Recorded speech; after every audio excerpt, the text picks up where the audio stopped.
No matter if points are gained or points are lost, there will be much to discuss. For analysis regarding tonight's Winnipeg Jets game, here are Dave Manouk, Ezra Ginsburg, and your host, Drew Mandel. The Illegal Curve post-game show, presented by Play Now, the official sports betting partner of the Winnipeg Jets, starts now.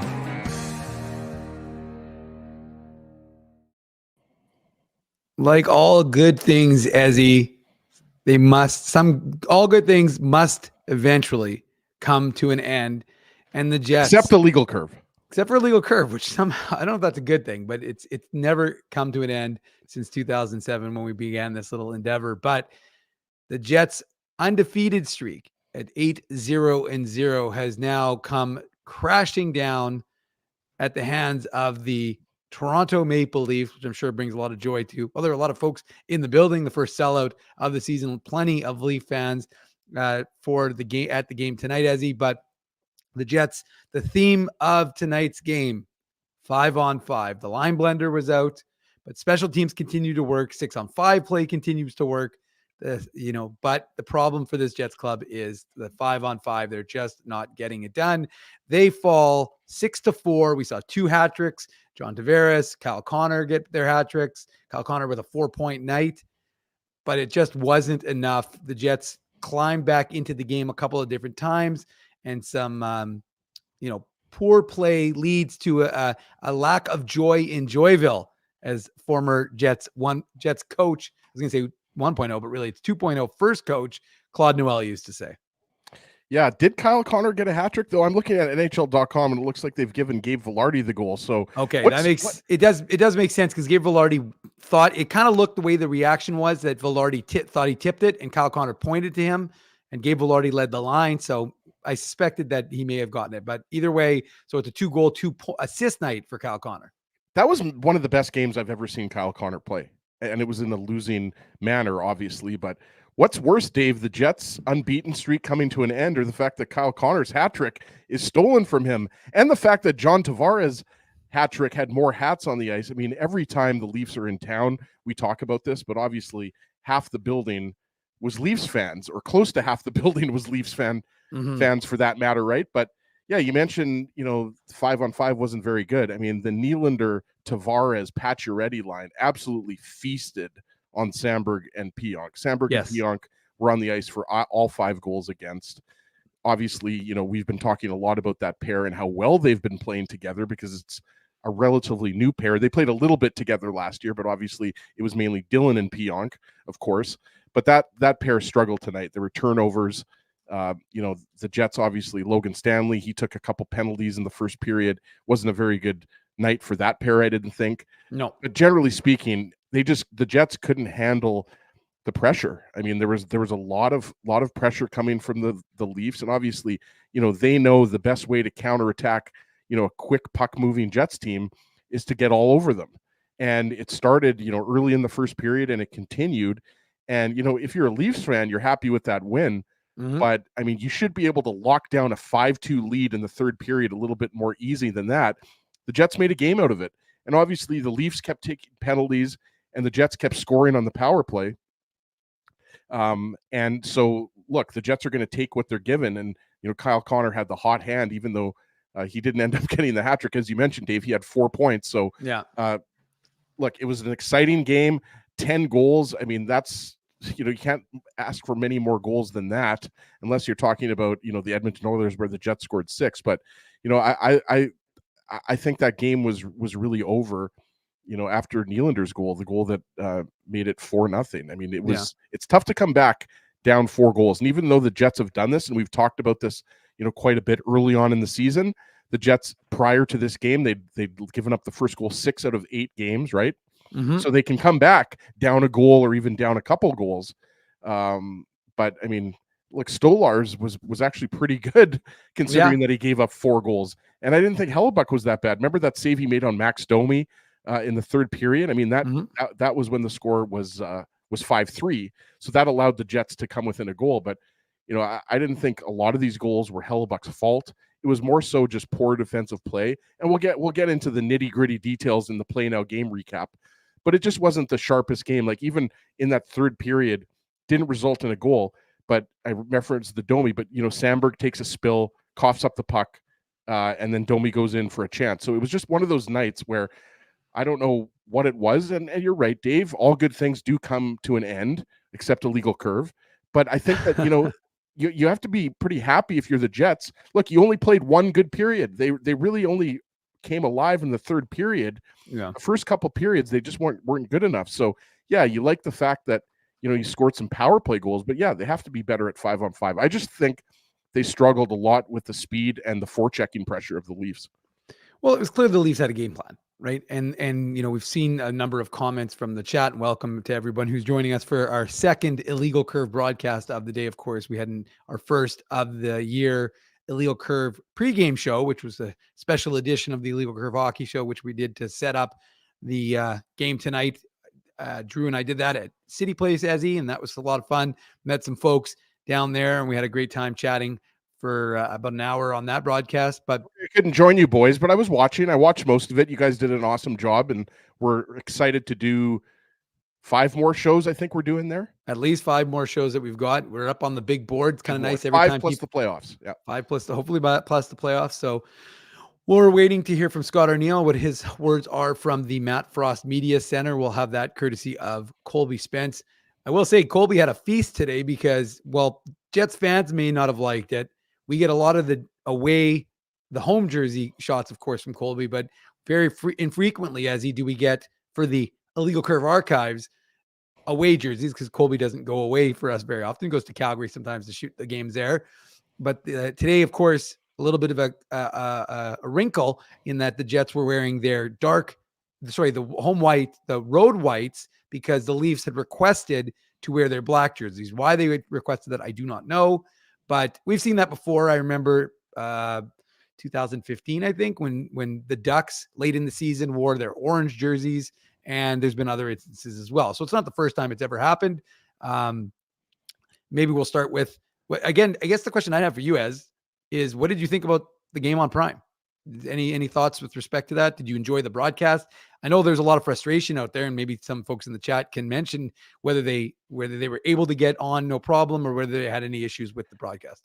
Well, yeah, before I give my own, personal take on it, I thought the broadcast was fine. I mean, John Forsland is a good friend of the show. We've had him on many times going back to the TSN 1290 radio days. So as far as I'm concerned, Forsland is one of the best play-by-play guys in the league. We happen to have a really good one here in Winnipeg in Dan Robertson. But I think John Forsland is right up there with the best of the best. And obviously we got to give a shout out to Jody Shelley, good Manitoban. Thompson, Manitoba up north. We've had him on the show a bunch of times, mostly to come on and talk about the Blue Jackets, but he obviously does some national work as well. But I think, the main thing with Prime, the issue that a lot of people have with it is a lot of people don't have it. Yes. So I don't know how many people are like, a lot of people have it because you get it with your Amazon Prime membership, right? You just get a free subscription. But I think that's the issue for a lot of folks is, to make the decision to spend however much a month it is, just to watch how many Jets games are on Prime this year, maybe 3 or 4. There's not a lot, right? 3 more after this one. Yeah. So there's 4. So are you going to pay, I don't know how much it is, Dave, I'll be honest, like $10 a month, $15 a month, whatever it is, for some folks, that's, something that they can't afford or they're just not willing to do. So I think that's unfortunate, right? That you exclude some Jets fans. But as far as the broadcast went, I like how you could watch the warm-ups prior to, I know you were at Canada Life, but for half an hour you could watch the warm-ups. There was no narration happening. It was just kind of the sounds of the rink. So I like that. But I think they did a good job. Adnan Virk, it's good to see him on the broadcast. So I mean, I think overall I enjoyed watching the game. It's just unfortunate, like I said, I think some folks were upset that they just didn't have access to watch the game because they don't have Amazon Prime. But, as far as I'm concerned, streaming, look, we stream our show. We used to be on terrestrial radio. Right. Now we stream our show, right? So, I mean, I think it's good for hockey that, Amazon is involved. But again, I wish just, maybe it was included as part of a traditional cable package. Yeah, I think that would have been, because like I was talking to my 97-year-old grandfather, who I said to him, I said, just so you know, in case you're looking for the game tonight on television, it won't be on traditional TV. And of course, his response was, so I won't watch it. was like, okay, Zeta, yeah, that's cool. But I had a just so you similar know. conversation with my dad today. And I think he has a Prime membership, by the way. Yeah. But yeah, it's the same kind of thing. It's a little bit weird, right? But that's the world we live in, right? Like, Mhm. you can not like it, and I know some people don't like it. But look, put it this way, Dave. It looks like the Amazon NHL relationship. It's going to continue. I don't think Yeah. this is going to be a one and done. The only thing I would say is, again, I just don't like the idea of excluding folks. This is, you want to have the product. First of all, I mean, the one thing about the NHL is you'd think they'd almost have it so there could be, I know they're like our American friends who join this podcast. Okay, Scott Arniel's coming out. We'll talk about this on the other side of the break. Scott, what contributed to the slow start for your group tonight? No, it was throughout. Whether it was just our ready to go, ready to compete, ready to get into it. Don't have an answer for you. Toronto was a heck of a lot better than we were. They wanted it, and they came in here and gave us a punch right in the nose the first two periods. A little late when we responded. Just not good enough. Didn't come out the way we've come out. Sure. Obviously, a loss was going to come at some point. What do you look for in terms of the response now when you get ready for Wednesday? Yeah, we'll move off it. We'll look at it as coaches and we'll talk about it. But you move on to your next game. We got to go to Detroit and go back out on the road again and start over. It's like we've talked about. Whether it was a win or a loss, you got to move on to the next one. We still got 73 to go. There's still a lot of hockey to go here. So learn from this and move on. There were a couple of moments where it looked like some pushback was beginning to build. I mean, at 4-0, Lowry's line goes and they hit everything that moves. At 4-2, you've got the power play, some momentum and things like that. But it never, like the sparks didn't build into that next wave for a while. What did you see on that front? Yeah, it just felt like everybody was off. It was everybody. It was like you said, there was momentum building, and then all of a sudden, we'd make whether it was a mistake or made a habit, was it a turnover or bad coverage, whatever, and all of a sudden Toronto would get some great chances. And it was just those first two periods. That's a lot of what we did. It was just kind of shot ourselves in the foot.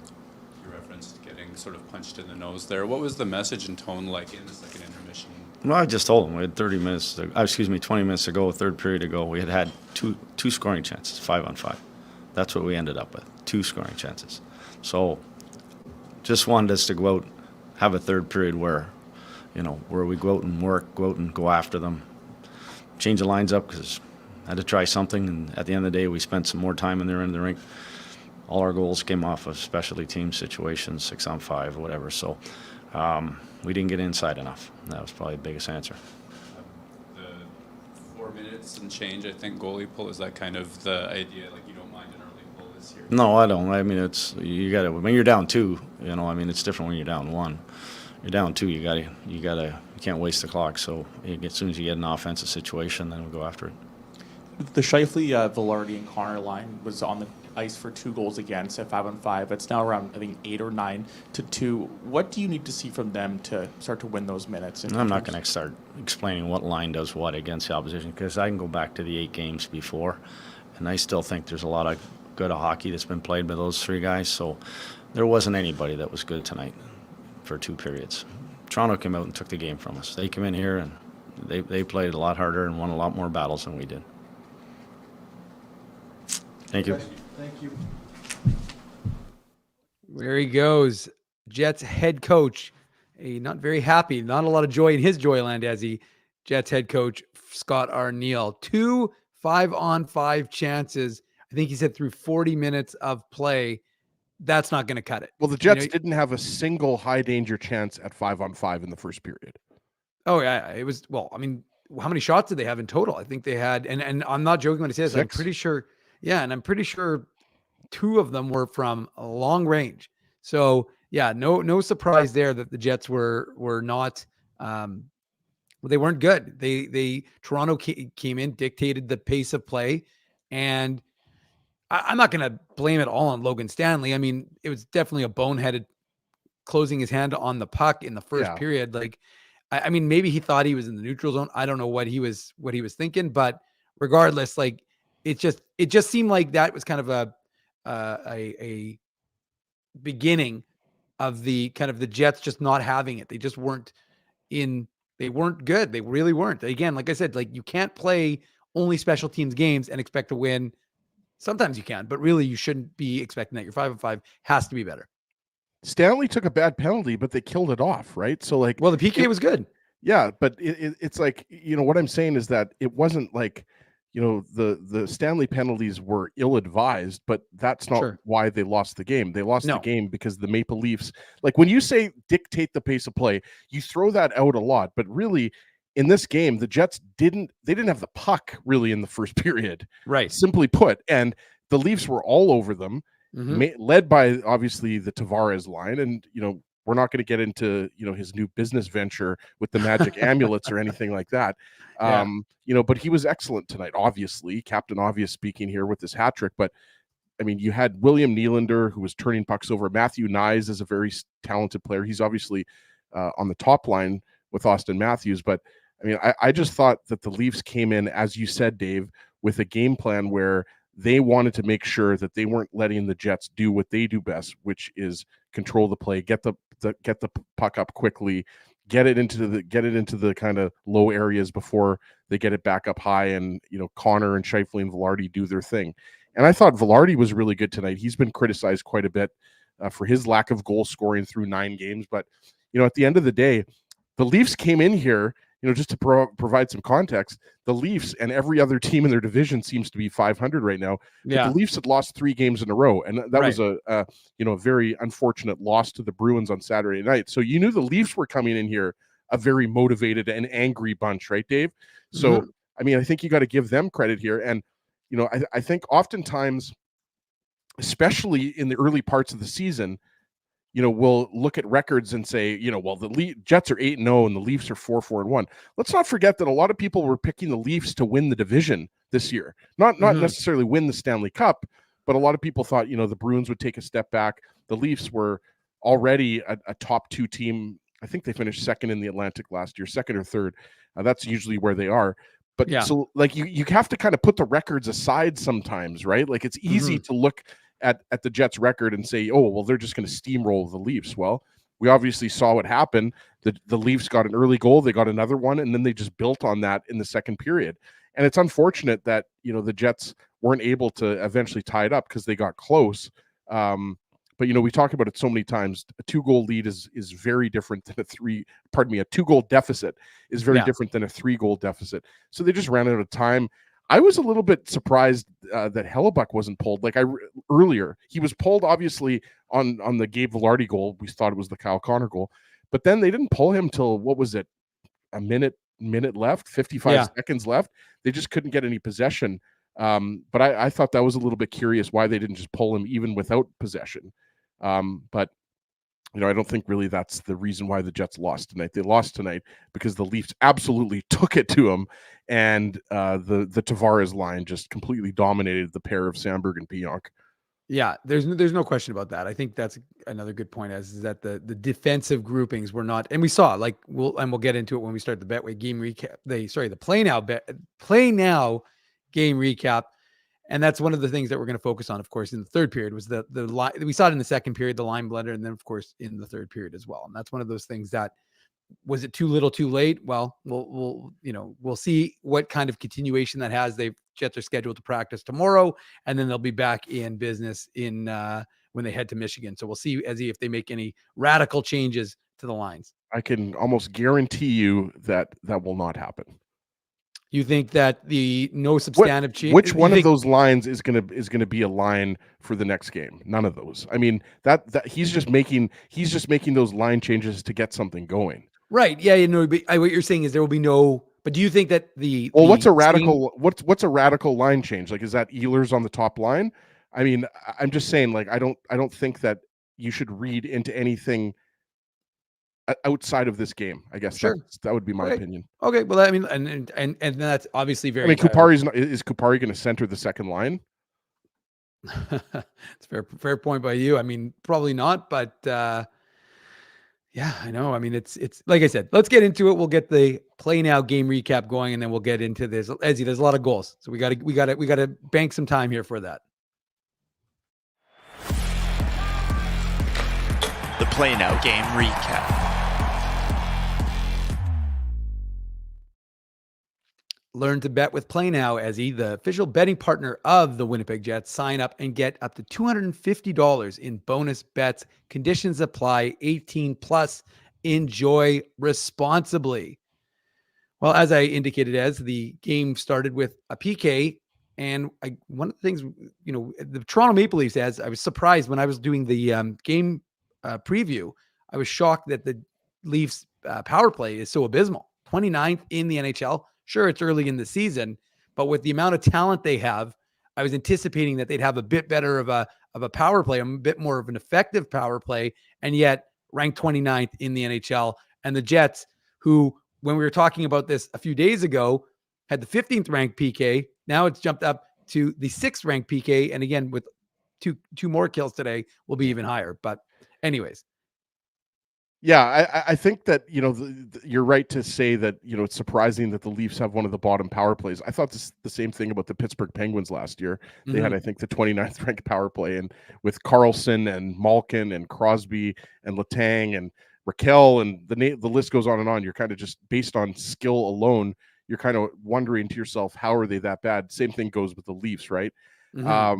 But I think, when you look at the first goal that was scored, if you want to get into the first goal, Dave, sure. I think this is just all pressure, right? Like, it's just all pressure. And, Pacioretty, I think, deserves some airtime here, because he's a guy that I think a lot of people were kind of surprised that the Leafs gave him a PTO, but he played well in the preseason and he earned his spot. So I think, just right off the bat, I just wanted to say that I think, good on Pacioretty for, finding a role here on the Tavares line. But, it's just, it's pressure. Nino Niederreiter, it goes off his skate. He falls down, and it's kind of just a comedy of errors, just kind of poor defensive coverage. And then both Pionk and Samberg go to Pacioretty, and then it's just Tavares is wide open. So it was just poor defensive coverage towards the end of a shift, and just kind of good work by that line down low, just kind of out muscling the Jets. But Samberg and Pionk, I think, they know what they did wrong there. That's for sure. Well, they don't execute a switch, right? So when Samberg sees Pionk stepping up, I mean, you could argue, why is Pionk jumping over? But again, Samberg's got to stay with his man. He goes kind of watches the puck, and a little bit unfortunate, right? As he Pacioretty kind of swipes at the puck, and then does kind of a blind no look, and then turns around. But it's that kind of, to me, was emblematic of the way the Jets would play throughout the course of the game. Opportunities to get pucks out of their zone, and failure to do so, right? Failure to launch, to quote the old Matthew McConaughey movie. But that, to me, was like I said, emblematic of what we saw from these Jets throughout the course of this hockey game, where, Nino Niederreiter, it's like he's playing soccer. He tries to kick the puck out of the zone. Well, there's not going to be a lot of velocity there. Sometimes the kick works, but that's not a very effective way of doing it. And they fail to execute it, and they're down 1-0. And look, we've talked about it. Six of the 8 games coming into tonight, they'd given up the first goal of the game. They did it on the road. All 3 games on the road, right? It's just become kind of the calling card of Winnipeg. And Scott Arniel was asked about it. He said, "Don't trust me. I'd like to be starting the game with a 1-0 lead, not down 1-0. And then he talked about the resiliency of his group. Well, the resiliency of his group was going to be tested, because about 6 minutes later, William Nylander scores from Max Pacioretty. You talk about Max Pacioretty, as his name was all over the score sheet. So his PTO that he signed was definitely, and then the 1-year deal was definitely worth it. But again, it's a good story, right? Like, I'm not a particular, Max Pacioretty super fan. I'm certainly not a Maple Leafs fan, but you love to see a guy, right? Like, he was on Washington last year, and he missed some time. Obviously, he missed a lot of time. And you just love to see, like, at least I do, I love to see that kind of underdog story where there's not a lot of expectations. Like, I think a lot of people thought, like, that might have been it for his career, to be honest with you. I think there were other teams that were interested. None come to mind right now, but you just love to see a guy that, turns a PTO into a top 6 role now, right? And who knows if Pacioretty's going to stick in that top 6. The way he played tonight, he certainly will, right, Dave? But yeah, I think you just love to see that, regardless who it is or what team it is. It's just a good story. Well, okay, so there he is behind the net pressuring Neil Pionk, and then Neil Pionk, again, I don't know why I'm quoting a lot of Claude Noel tonight, Ezzy, but he gives up a free pizza. Yep. And it's a pretty egregious mistake because the game's 1-0. The Leafs are buzzing, right? You're being outshot heavily. You're being outshot, I think, 12-3 when the Leafs took the 1-0 lead. Now you're being outshot 17-6. So all the momentum is in the favor of the Toronto Maple Leafs. And so you're thinking, how do we regain that favor? Well, you can regain it by not making pretty bad mistakes. And again, another mistake ends up in the back of your net. Can't really blame Connor Hellebuck here because he's not expecting that puck to end up in front of him. Pacioretty anticipates, grabs it, puts it out in front, and Nylander makes no mistake putting that one home. Well, I think, Dave, there's some similarities. We've talked about this over the years. There's similarities between the Leafs and the Jets in terms of the amount of just pure skill that they have in their lineup, right? And this looks like a pretty innocuous play. Like, right, the puck comes around the boards. Sandberg kind of awkwardly takes it on his backhand, and then I don't know if it's because it's a backhand to backhand, D partner to D partner thing, but Pionk just can't handle it because there's pressure from Pacioretty. And like, look, Sandberg and Pionk are not going to have perfect games every single game. And obviously tonight they were bad, and they know they're bad. When you're on the ice for 5 goals against, you know, you don't need to, it's not like Scott Arniel and the coaching staff are going to have to, sit them down and, oh, did you guys realize that you were -5 tonight? Like, you sure did suck. You were the suckiest bunch of sucks that ever did suck. Right. So, I mean, I think, it was just a combination of, not the best pass from Sandberg to Pionk, but he coughs it up, and there's no way you can sugarcoat that. He coughs it up, and it goes from Pacioretty to Nylander to the back of the net.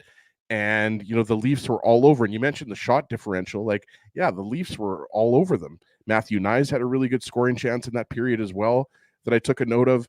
Austin Matthews absolutely shot down the left side and ended up missing the net, but he was noticeable out there. So, I mean, it was just, it was all Leafs. I mean, there's no other way to put it. That period, we mentioned it earlier. The Jets didn't have one single high danger chance, and they were outshot 19-6.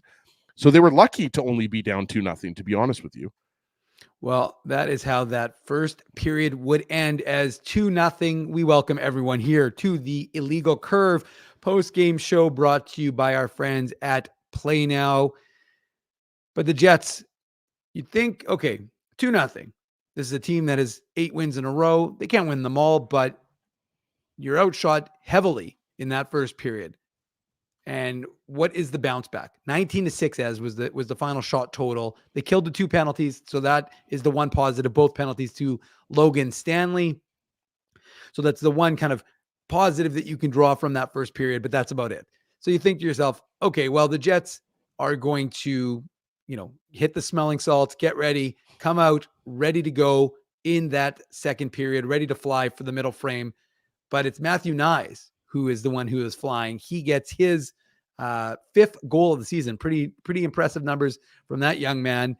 56 seconds into the second period, he gives the Leafs a 3-0 lead. So what was your kind of takeaway from this one, Ez?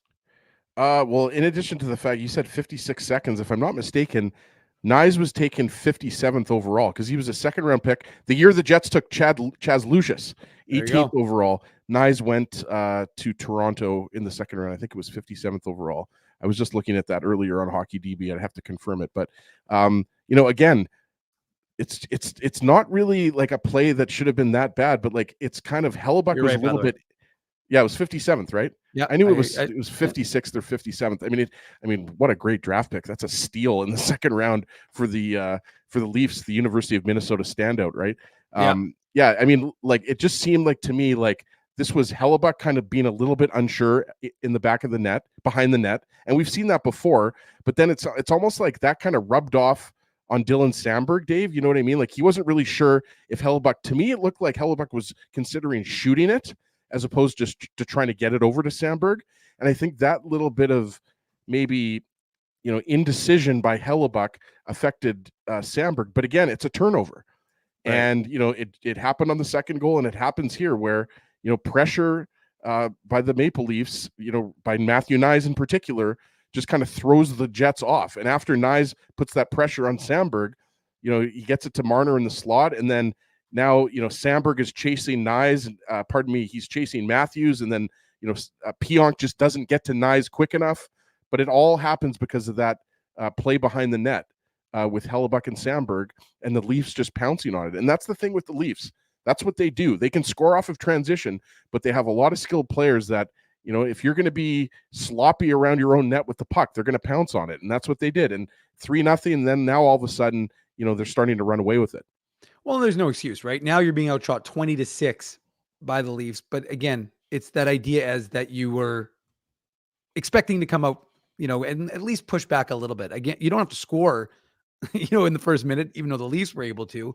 But the idea being that you want to be able to show that, this is a good crowd. You want to have a little something, and you didn't. And it's, again, like I said, look, the Jets weren't expecting to win them all, but it's more how you're playing in those games. So, okay, so the Jets have now find themselves 3-0 down. You're like, okay, now they're going to wake up. Now the Jets are going to be ready to go. They're going to put it behind them, and yet they don't. Morgan Rielly shots. They've got a few more shots in this period, and it's the Scheifele line.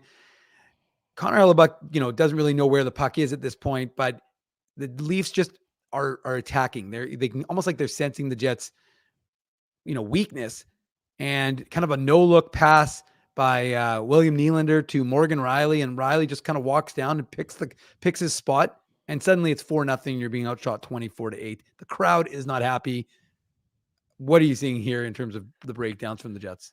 Yeah, well, they're running around a little bit. They're scrambling, but this pass is, I don't know if A+ or 10 out of 10 really does it here, but again, you have the Jets running around a little bit here, and you had Neil Pionk. I think he was I forget who he was chasing there. It might have been Matthew Nyes there, or it could have been, because it was the Nylander line, it could have been Pacioretty. But so Pionk is running around a little bit out of position, and then Scheifele comes to help. And he was going after Pacioretty. Yes, you're right. Yeah, so it was Pacioretty. And then and then to me, it's just like you have the Jets that are loaded to the left of Hellebuck, and Velarde as the right winger it was kind of a little bit I always say no man's land, but he was just a little bit out of position, so that when that pass is made by Nylander to Rielly, Velarde is just not there quick enough. And so, it's a combination of kind of the Jets being a little bit too crammed together in their positioning and running around a little bit.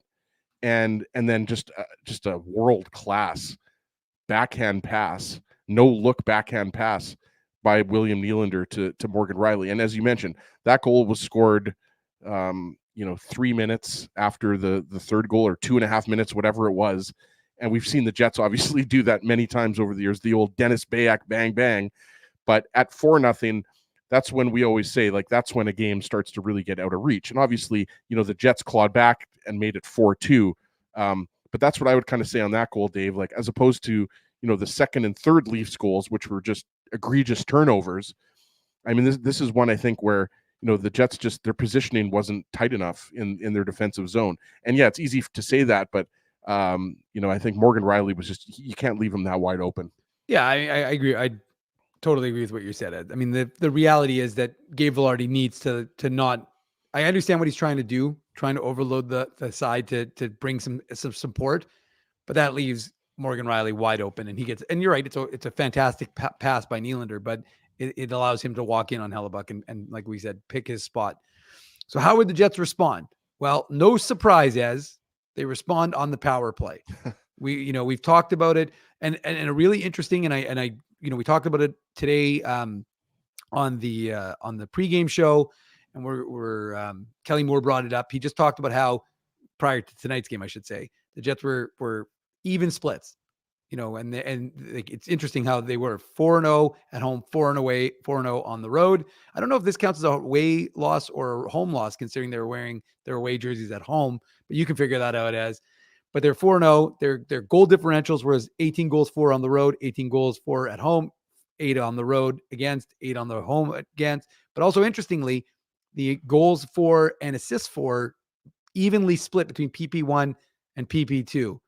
So it's been, and again, you can pillory the Jets all you want, but the one thing you can't complain about is their special teams, because top ranked NHL power play in the NHL, and I suspect now top 5 PK in the NHL after tonight. So once again, the power play goes to work. Kyle Connor, no surprise. He's approaching 500. It's funny, as I noticed it because he was at 295 coming into tonight's game. And I thought, oh, he's going to get to 300, to 500 points soon. Sorry, he's at 495, and I was expecting him to get to 500 points. And I'm like, well, I'll probably do it on the road. Maybe he'll do it in Detroit if he has a good night tonight. Wasn't expecting him to almost do it tonight, but no surprise, Kyle Connor opens the scoring for the Jets on the power play with just a perfect shot. Yeah, and Forsland and Shelley and Hickey, it's almost like they haven't seen that release before. They were like dumbfounded by the fact that the puck only stays on Connor's stick for like half of a second or a second, right? It's like, where have you guys been? He's done this 297 times before, right, in the NHL. But obviously, the power play, we talked about it on Saturday morning show, right, Dave? Like the Jets power play, like they're almost expecting to score every time they're on the ice now. And that's an amazing thing. They've got such confidence and even I would call it swagger on the power play. But, again, it starts with, just some good old fashioned, power play setup by the Jets. And, it's just, what we've seen so many times before, Scheifele to Connor, and then that release. He doesn't one-time it, but it only stays on his stick for a very brief time.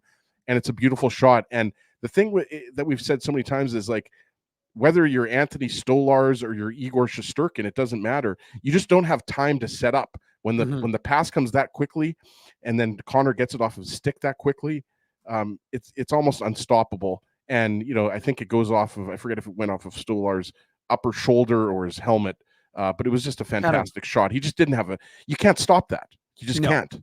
No, it was the LB wants Drew to be here. One of the few people who wants Drew to be here to rant about the blue line. Ezzy and I are doing a pretty good job ranting. We've definitely made some mention of the lack of, well, I don't know, success that they brought to tonight's game. But maybe we don't rant quite as well as Drew. I will say, as the only thing I would add to your assessment was, I thought Velarde was instrumental in almost all the goals, including the one we thought was Kyle Connor's third. But net front for sure. Net front, and again in this instance, he's not taking away his eyes, but he's making Stolarz think, here's a guy who's set up beside me. He could just easily redirect a pass right past him. So he's got to think about Velarde there, and he's got Kyle Connor, who's just and one of the hallmarks of this team, not taking a long time, quick release.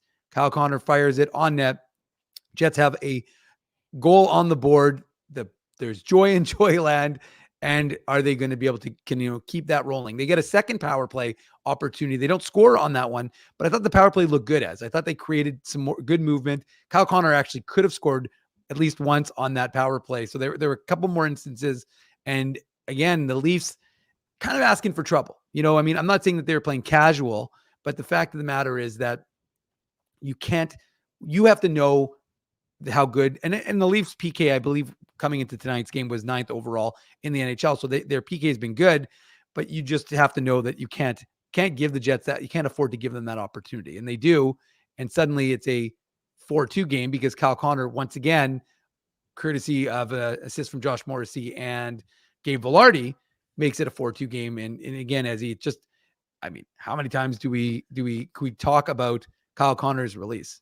Well, it's almost like automatic. If he gets the puck on his stick in the right spot, it's almost like, at the very least, he's going to get a really good scoring chance and most likely score. And, you mentioned Gabe Velarde on this particular goal and the last goal where he was an option for Kyle Connor net front, but Chris Tanev steps up on him watching the replay here. And, Velarde does a nice kind of little toe drag on Chris Tanev, and that puts Chris Tanev a little bit out of position. So now that the Jets, they don't have a full 3-on-2, but now Tanev's getting back into the play. And, I'm not sure if, Tanev prevented Stolarz from seeing all of it, or if it was also Velarde, obviously, who was in front of the net.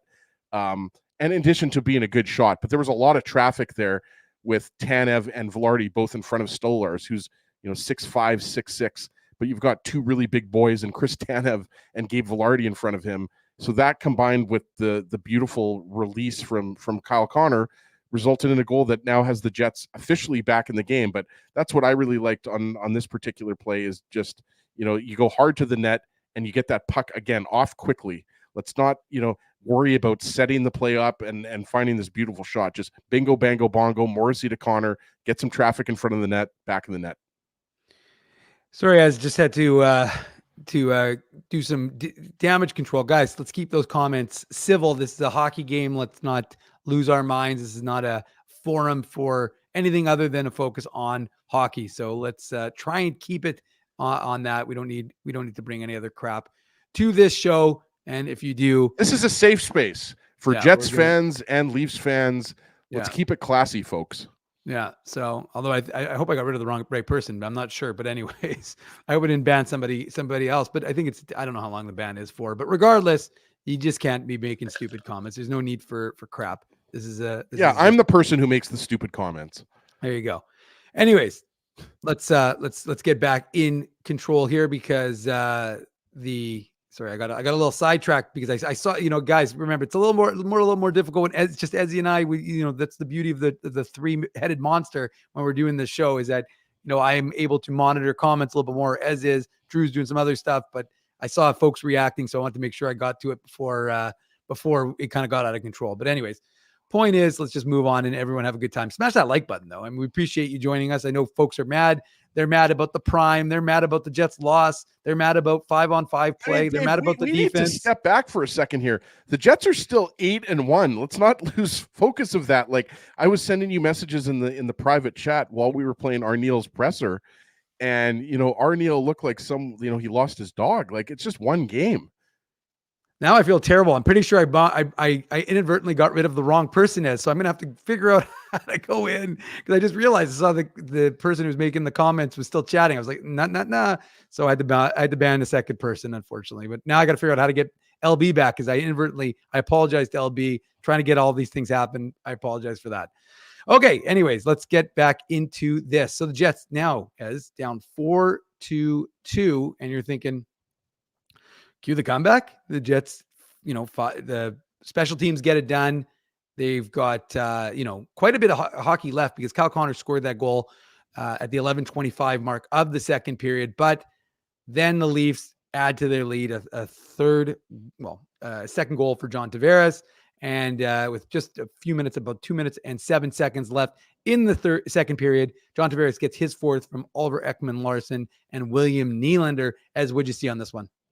Well, for me, it was again, like the Jets were having trouble with the pressure of this line, the speed of this line, and in this particular goal, I think what stands out to me is that John Tavares,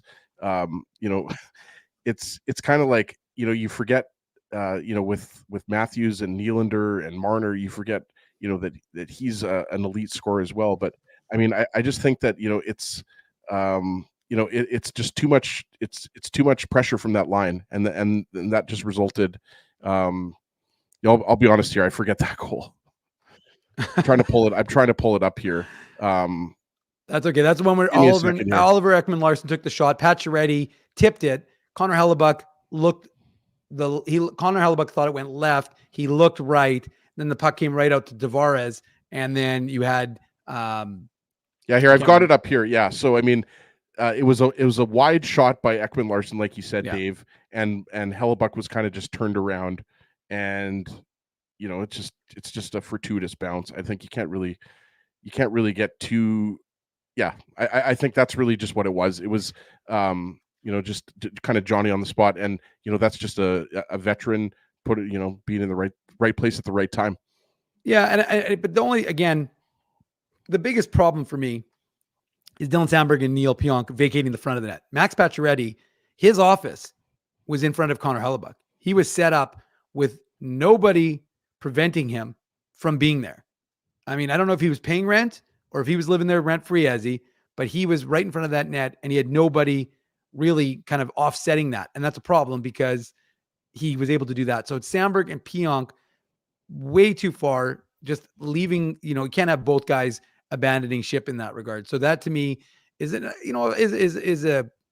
responsibility they have as defensemen to monitor who's at the front of the net. And the only other thing I thought was weird on this play when I was watching it was Mason Appleton. I understand his thought process trying to block the Oliver Ekman-Larsson one, but he did it. He slid.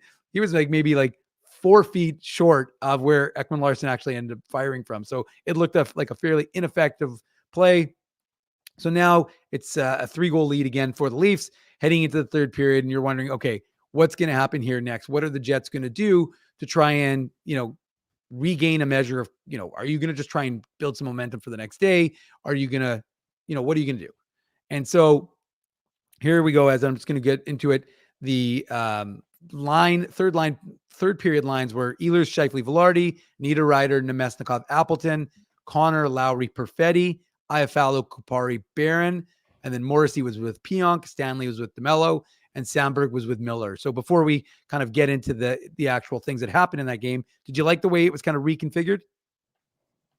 Not really. Like, I mean, that's okay. Hey, if you didn't like it, tell us. Well, I mean, I didn't know what the purpose of it was really. I mean, like, right. I didn't necessarily think Kupari was having a great game to switch him with Nemesnikov, but I don't really read that much into it because I don't think those lines are going to stick together. But right.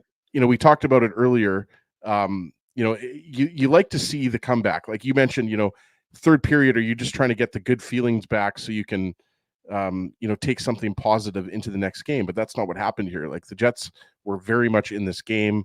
Obviously, it helped that the Leafs took a penalty there, but I like the fact that I just like the fact that, again, the Jets on the delayed penalty, I just love the killer mentality, and I love the fact that they were aggressive and they get rewarded with the 5-on-3 goal. And just, again, a beautiful pass from Connor to Scheifele. And, I just love the fact that, they showed that, when they have a delayed penalty or they're on the penalty or on the power play, that they're going to make you hurt. And the thing is, that was a key goal because, you're down 2 goals. This Jets team has proven this so many times this year that they can come back. So I love the fact that they did that in the third period, and they showed, I think they showed some resilience and showed some heart. Well, I mean, it's interesting because how many 6-on-5 goals do the Jets have? And they weren't done there yet, but they just seem to continue to, again, be able to find the back of the net with the extra man. So there's the delayed penalty. And as you said, once again, though, no surprise, who's in front creating havoc? Gabriel Velarde. And quick strike, Kyle Connor, Mark Scheifele. I mean, you can malign them for their 5-on-5, but when these guys have a little bit of extra advantage, they take advantage of it to kind of kill the word advantage. And suddenly the Jets are looking like, hey, they've got a little life left. Just 7:36 into the third period, so it's a good opportunity. Then they go aggressive again, 6-on-5 opportunity, pull Connor Hellebuck with 4:08 left in the third period, and we thought it was a Kyle Connor hat trick. Weren't sure. I mean, again, they said possibly Gabriel Velarde tipped it, but ultimately, as the Jets bring themselves shockingly within 1 goal with their second 6-on-5 goal of the game.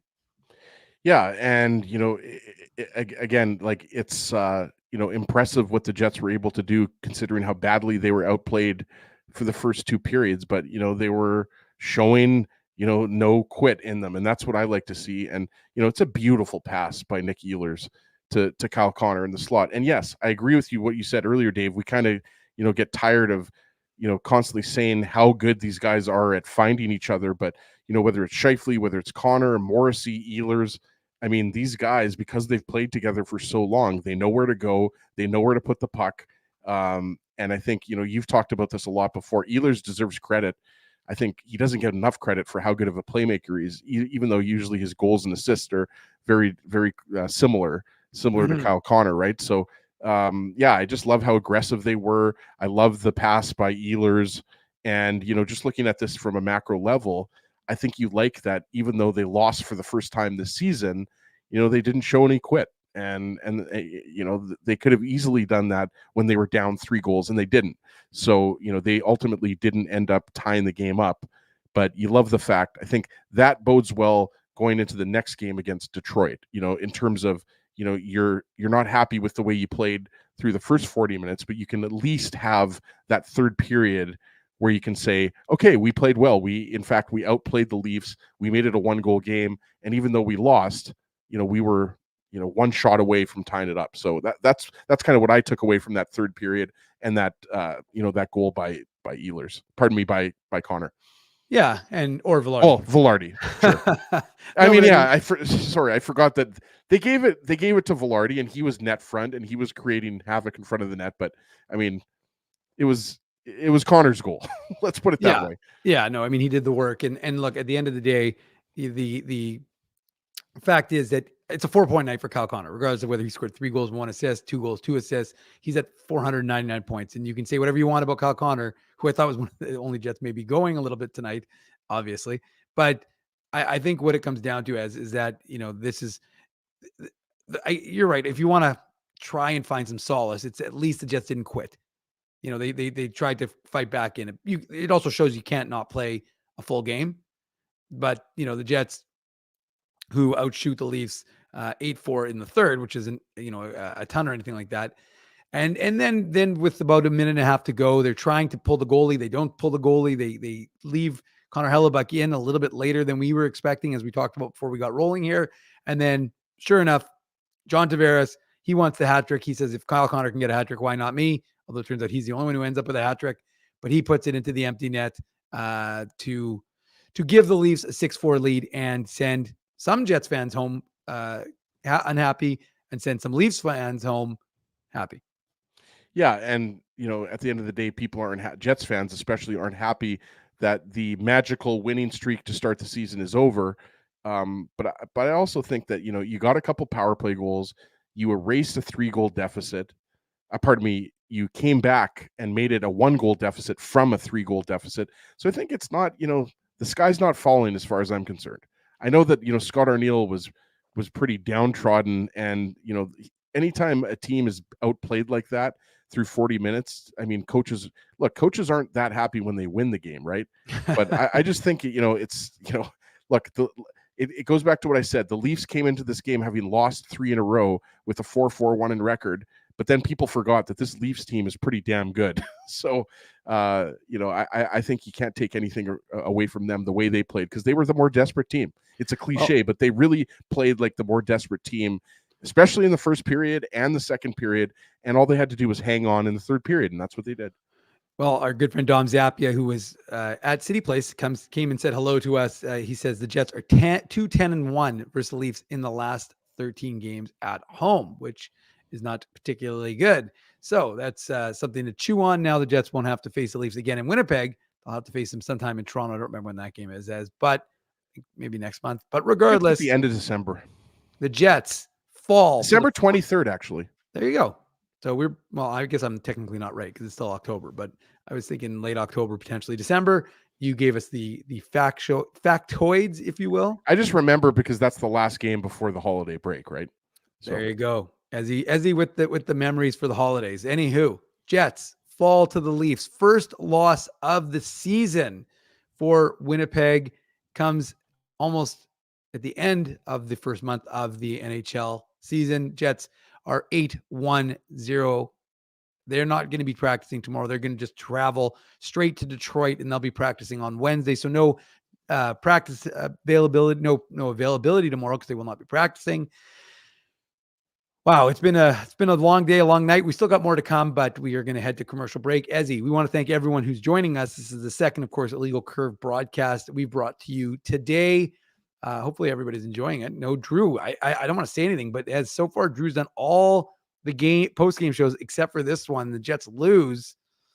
I mean, is that a testament? Does that say something about things that Drew has to do the last 73 games? There you go. He can't miss any of the 73 games because when he misses the show, they lose. So there you go. It's just math. Well, this has been the Illegal Curve post-game show. We'll still have some more on the other side. Maybe I'll even throw some Moose stuff, some prospect talk, whatever comes up with mine and Ezzy. We got no Drew, so we can do whatever we want. Anyways, you're listening, you're watching, you're enjoying the Illegal Curve post-game show. Smash that like button. Make sure you're subscribed, and we'll hear some words from our sponsors. We'll be right back after them. We want to thank you for not betting with Play Now and choosing our illegal gambling site instead. Because we couldn't afford things like this without your money. So much of your money. Now you might have questions like, do our profits benefit your community? No. Or bet with Play Now, Manitoba's local legal and secure gambling site. Dining, entertainment, parking, and convenience, all in one spot. City Place is located in the heart of downtown Winnipeg, attached to the Canada Life Centre. Whether you're working, living, or out for a night in the downtown, make City Place your go-to destination before or after the fun finds you.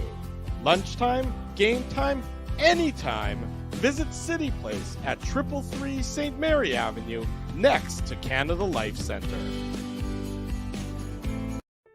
Holt Dental, the new official dentist of Illegal Curve, has a philosophy rooted in two unyielding principles: genuinely caring about patients and providing outstanding service. Being a patient of Holt Dental means more than just checkups and treatments. It's taking the time to listen and talk to each patient so they can achieve the best long-term health, functionality, and aesthetics for their teeth, mouth, and gums. Conveniently located at Grant Park Festival on Taylor Avenue, Holt Dental is dentistry of the highest quality in a comfortable and relaxed environment. For more information, visit holtdental.ca. Oh, and there's plenty of free parking at the front door, too. Celebrating its 40th year as Winnipeg's home for stand-up comedy, Rumors Restaurant and Comedy Club has recently been named Canada's top comedy club and a top 5 comedy club in North America. From birthday parties to date nights to fundraisers and everything in between, Rumors is your destination for the best and most affordable live entertainment Winnipeg has to offer.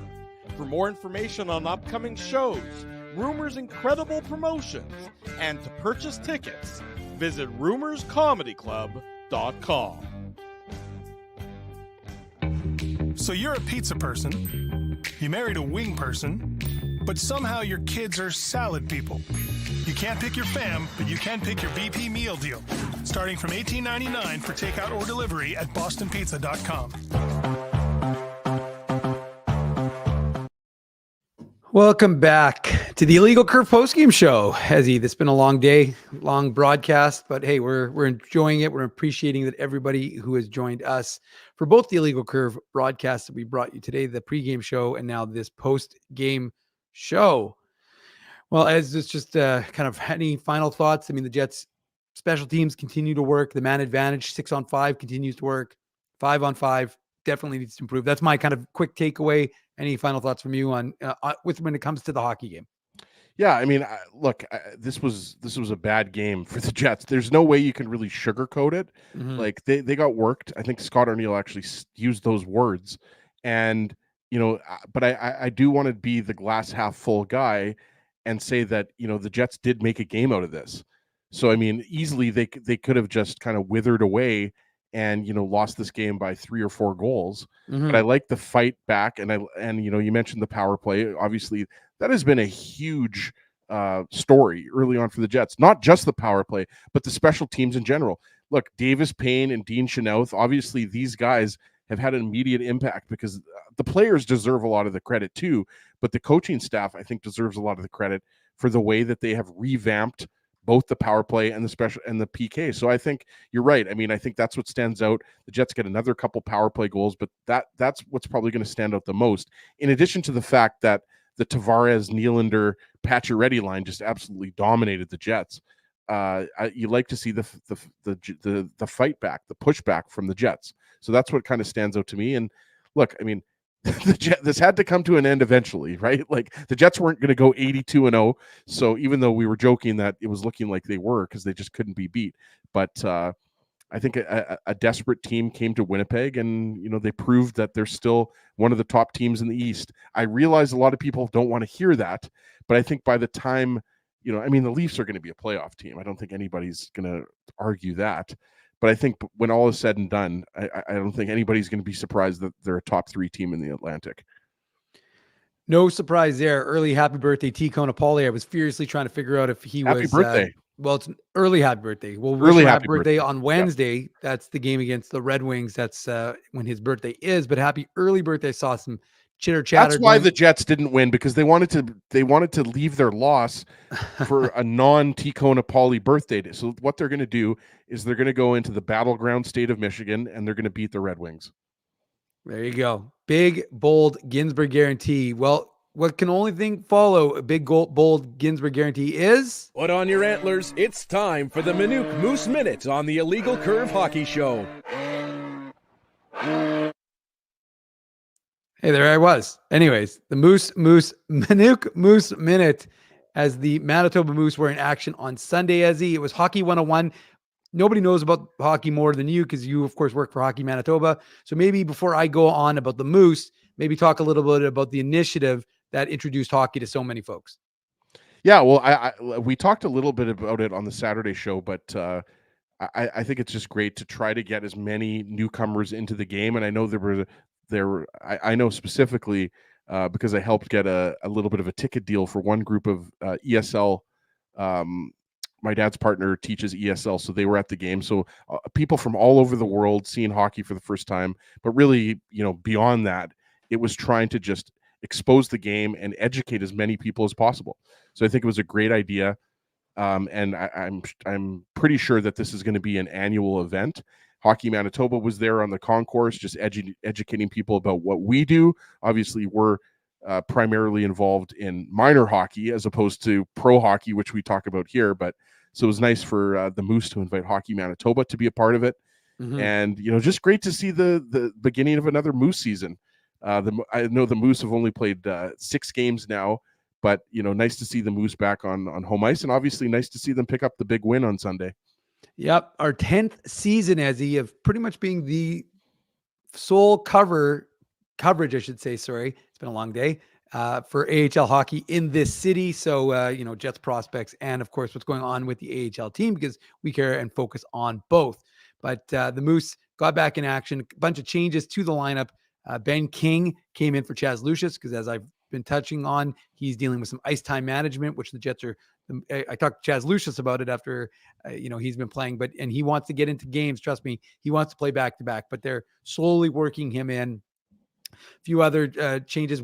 Former Winnipeg Ice from Alberta, but he played for the Winnipeg Ice for a number of years. Ben Zloty, he made his Moose debut on the back end. He was lined up with Fox Warren's Dawson Barteau, and Dominic also played for the Winnipeg Ice. Yeah. Barteau did. Yeah. Yeah, there you go. So there's all these Winnipeg Ice connections, but Dominic DiVincentis, the Jets prospect goaltender, the other one, of course, with Thomas Milic, he got the net on Sunday, and he was very good when he got that net. Only gave up 1 goal, which was a shorthanded goal. Speaking of shorthanded goals, Dylan Anhorn, also from Alberta, he's a smooth skater and a smooth talker, and he had a beautiful shorthanded goal for the Moose to open up the scoring. I think it was about 12 minutes into the first period. Kind of went with Henry Nikkinen. The Ice Hogs were a little casual. Ice Hogs has loaded with talent, very young team though. Probably an inopportune switch during an Elias Salamonson double minor.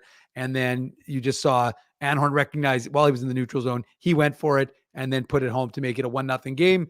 After giving up a shorthanded goal themselves late in that first period, the Moose continued to play well. Brad Lambert, he got his first of the season on the power play. The assists go to Elias Salamonson, Nikita Chibrikov. That trio combined with Nikita Chibrikov scoring on Saturday. So expect that trio of Jets prospects to have some success on the special teams with the Manitoba Moose. And then CJ Cease, he made it a 3-1 game about 5 minutes after Lambert scored. And then Dominic DiVincentis, as he shut down the door, made 30 saves for his Winnipeg debut. He's already made his pro debut, but he did that in Iowa.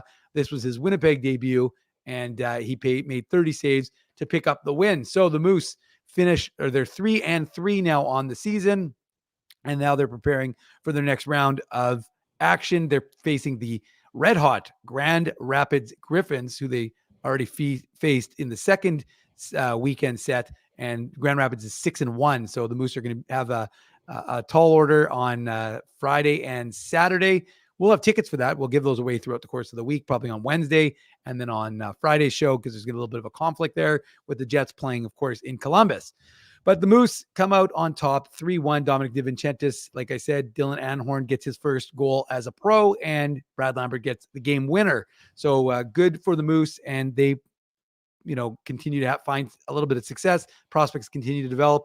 And quickly as Colby Barlow, 2 goals. Good for him. He kind of has been, having he had a bit of a rough start to the season, eh? He had a very rough start to the season. I think he went pointless in his first 6 games with Oshawa after the trade.